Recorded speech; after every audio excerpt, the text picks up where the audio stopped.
Click করার জন্য আপনাদেরকে জানাই অসংখ্য অসংখ্য ধন্যবাদ। আপনারা দেখছেন আপনাদের প্রিয় ইউটিউব চ্যানেল ওয়াও 007। তো ফ্রেন্ডস, ইতিমধ্যে রাজ্য সরকারি কর্মচারীদের ডিএ নিয়ে মাননীয় মুখ্যমন্ত্রী মুখ খুললেন। ভিডিওটি সম্পূর্ণ দেখবেন। চ্যানেলে যারা এই ভিডিওটি প্রথম দেখছেন অবশ্যই চ্যানেলটিকে সাবস্ক্রাইব করে রাখুন পরবর্তী লেটেস্ট আপডেট পাওয়ার জন্য, প্রতিদিন সরকারি কর্মচারীদের এবং সংগ্রামী যৌথ মঞ্চের নতুন নতুন আপডেট পাওয়ার জন্য। তো ফ্রেন্ডস, চলুন আজকের এই আপডেটটি কী আছে এক নজরে দেখে নেওয়া যাক। এখানে বলা হয়েছে এই মাস থেকেই মিলতে পারে কাঙ্ক্ষিত ডিএ। খোদ মমতার মন্তব্যে আশার আলো দেখছে কর্মীরা।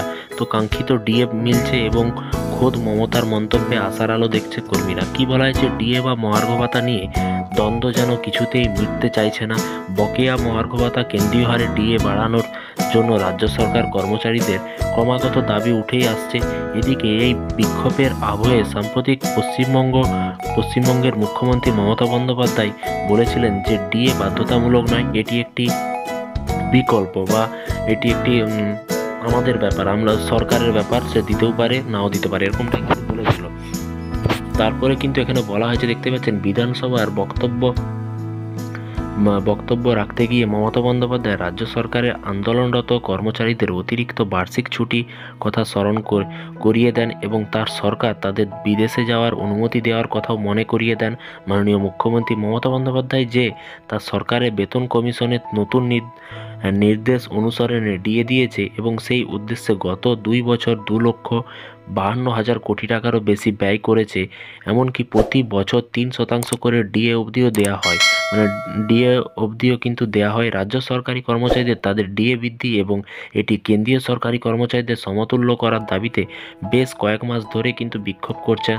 তারা অভিযোগ করছেন যে রাজ্যের কর্তৃক প্রদত্ত একটির হার কেন্দ্রীয় সরকারি কর্মচারীদের তুলনায় অনেক কম।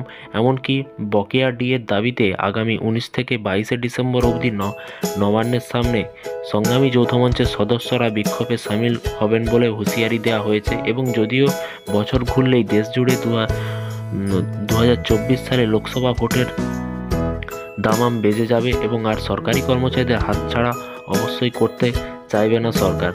এহেন অবস্থায় অনেকেই মনে করছে যে মুখ্যমন্ত্রী আগের মন্তব্য অনুযায়ী কেন্দ্রীয় হারে না হলেও 3% ডিএ বাড়াতে পারে সরকার, এরকমটাই কিন্তু সমস্ত সরকারি কর্মচারীরা মনে করছে।